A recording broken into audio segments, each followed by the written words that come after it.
Kryetaria e Bashkisë së Vlorës Brunilda Mersini ka reaguar pas protestës së tregtarëve të tregut industrial dhe frutave dhe perimeve në qendër të qytetit të Vlorës. Gjatë kësaj të hënë me njëherë pas protestës së tyre, kryebashkiakja është shprehur se tregtarët janë njoftuar prej 5 muajsh për zhvendosjen e mallrave dhe lirimin e ambienteve në bazë të afateve të përcaktuara nga vendimi i Këshillit Bashkiak. Rehabilitimi i tregut është një vepër publike që në radhë të parë shërben pikërisht atyre. Shpesh ka qenë shqetësimi i gjithë banorëve të lagjes aty ku ata jetojnë, po edhe të gjithë qytetarëve ku kushtet në të cilat ata tregtonin ishin kushte jashtë standardit për sigurinë ushqimore. Ka qenë jo vetëm imediate, por prej vitesh tashmë një kërkesë nga vetë ata dhe tashmë kur u bë fakt le të themi dhe ne duhet të shikojmë gjithmonë anën e mirë që ky investim është një investim jo vetëm i dur, por është një investim brenda parametrave ku do të krijojë atyre mundësinë që një të ardhmë shumë të afërt, pra brenda një viti ku besoj që do të mbarojë e gjithë rikonstruksioni i tregut, ata do të rikthehen përsëri në vendet e tyre. Tregtarët janë të njohur me vendimin e Këshillit Bashkiak prej muajit të shkurtë, ka qenë një kërkesë e tyre që të kishin kohë. Flasim gjithmonë për tregtarët të cilët janë tregtarët e mallrave industrial, të kishin kohë të merrnin masa për të gjetur pozicione të tjera dhe koha ka qenë e mjaftueshme se prej muajit të shkurt tashmë kaluar disa muaj. Unë sot kam kërkuar një takim me një përfaqësi të tyre, por ata vetë nuk kanë dakord kush do të kishte lart në përfaqësi për të takuar kryetarin e bashkisë. Pra ka qenë një konflikt midis atyre dhe nuk arritën dot që të nxjinin një përfaqësi për të takuar strukturat e bashkisë. Ne kemi qenë gjithmonë të hapur për komunikim.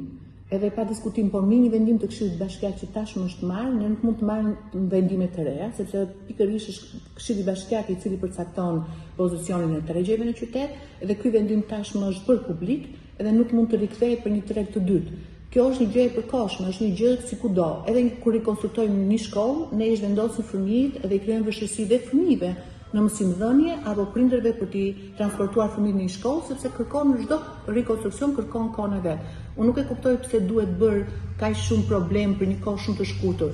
Detyrimi i bashkisë është gjithmonë për tregtarët ambulant. Pra tregtarët ambulant, çdo tregtar i cili është ambulant, pra ka atë sipërfaqen të caktuar vendim të Këshillit Bashkiak dhe tashmë dhe me rregulloren e re të përdorimit të hapësirave publike ka shumë të qartë që tregtari ambulant kërkon një sipërfaqe 4 metra katror. Nuk është detyrë e bashkisë të kërkojë magazina apo dyqane për tregtarët industrial. Kjo është një marrëdhënie ndërmjet privatëve dhe ata e kuptojnë që nëse do të jetë kantier ndërtimi siç ka filluar të jetë kantier ndërtimi tregu, është e pamundur që ne të lejojmë qytetarët të venë në për këto dyqane sepse rregullat e kantier ndërtimit janë të tilla që nuk mund të lejohet aty ku ka skeleri, ne të lejojmë të aksesojë tregu nga qytetarët sepse ka rrezikun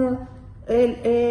punimeve lartësi. Mersini deklaroi gjithashtu se është në dispozicion një strukturë tjetër në zonën e Çoles, si dhe në tregun e shumicës së frutave dhe perimeve, që tregtarët ushtrojnë aktivitetin gjatë periudhës së rikonstruksionit. Sipas kryebashkiakes, këto ambiente janë të lira dhe të gatshme për t'u përdorur nga tregtarët, të paktën për një vit, që është edhe afati parashikuar për përfundimin e punimeve në tregun ekzistues. Ky ka qenë një debat i lindur prej fundit të muajit dhjetor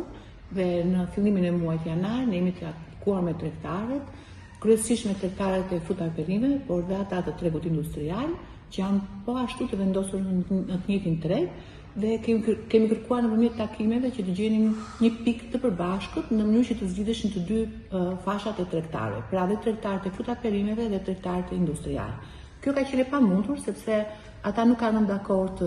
vetë ata me njëri tjetrin në përgjithësi për zonat të cilat ne i kemi propozuar si bashki dhe pastaj nga muaji i shkurt vendimi i Këshillit Bashkiak ishte shumë i qartë që do ketë dy